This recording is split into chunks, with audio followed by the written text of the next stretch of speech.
Hello, everybody. My name is Colin, and today I'm going to be doing a movie review. This is my first movie review of 2019, and today I'm going to be doing a review of M. Night Shyamalan's Glass. Alright, so I'm going to, no spoilers, absolutely, but I will say that I might accidentally spoil some stuff for Unbreakable and Split, but you do need to see those movies in order to see Glass. So, M. Night Shyamalan, going into this movie, I thought the trailers looked really good, but I knew I had to keep my expectations like kind of low because it's Shyamalan. Now Shyamalan, I don't hate the guy like some people do. He's kind of a mixed bag of a director because he'll make something like Unbreakable, Split, Sixth Sense, masterpieces, but he'll just do something really, really bad like Last Airbender, Happening, Lady in the Water. Last Airbender is one of the worst movies ever made to me. But so the premise of the movie really, it's hard to explain it without like taking 2 minutes because you have David Dunn played by Bruce Willis from Unbreakable and Samuel Jackson who plays Elijah Price from Unbreakable, and you have James McAvoy as Kevin, the one with multiple personality disorder from Split. Split was one of my favorite movies 2017. I thought it was really underrated. Blew me away. I saw it with my friends in the theater. I wasn't expecting it to be that good. It was really good. I'm surprised that McAvoy didn't get nominated because it's probably the best performance of his career. Now, the critics, remember reading some early reviews a few days ago, they were pretty harsh on the movie. I saw it in like the 30s on Rotten Tomatoes, and I've seen some of my like YouTube Stardust friends also not be too kind to the movie, which I find surprising how divisive this movie is because I had a lot of fun watching it. I definitely understand there are issues that I will get to later in the review, but overall, I had a blast watching it as a fan of Unbreakable and Split. I thought it was a worthy follow-up, probably the weakest in the trilogy, but overall, I thought it was really, really great. Yeah, it's not a masterpiece, it's just a great movie on its own. And Bruce Willis, I actually thought that he did get a good performance this time around, which you don't see from Bruce Willis too much these days.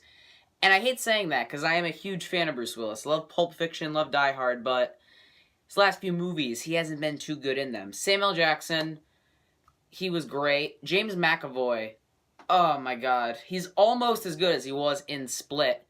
And it shows even more of the personalities, because in Split, he said he had 21. I didn't count, but I say he played at least 21 different characters in the movie, and when you see him on the screen, it feels like a different person. That's how freaking good he is. And just the chemistry that James McAvoy and Samuel Jackson and Bruce Willis have together is really good. And you do have to see Unbreakable and Split to get the full experience for this film. Now, the film does have some negatives, and I think that the first two acts, I was really digging it, but they kind of jumped the shark in some areas of the third act.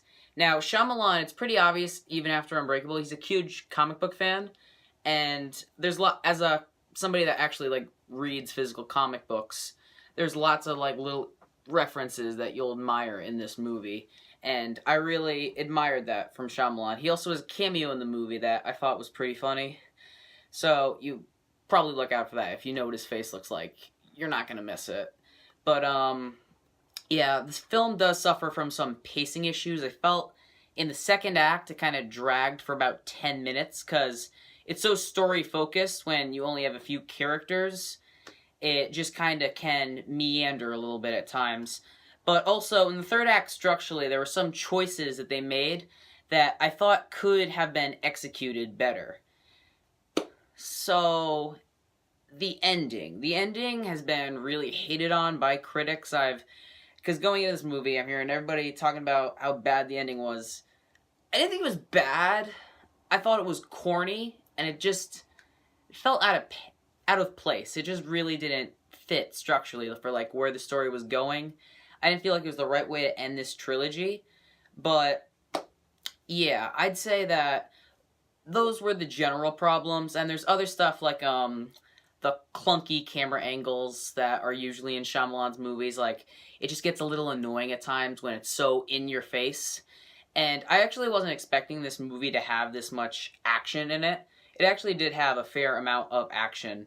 Anya Taylor-Joy also reprises the role of Casey from Split, and she was also great in the movie. She's a really great up-and-coming actress that I think you should look out for.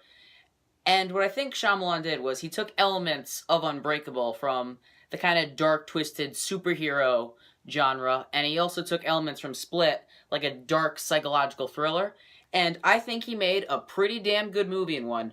I loved Glass. Screw the critics on this one.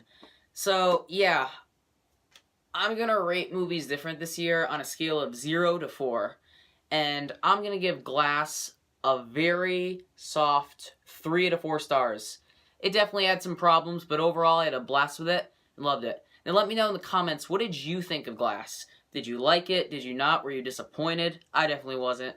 So thank you all for watching. Make sure to thumbs up and subscribe as always to my channel, Classic Fanboy. Thank you all for watching, and I will hasta la vista.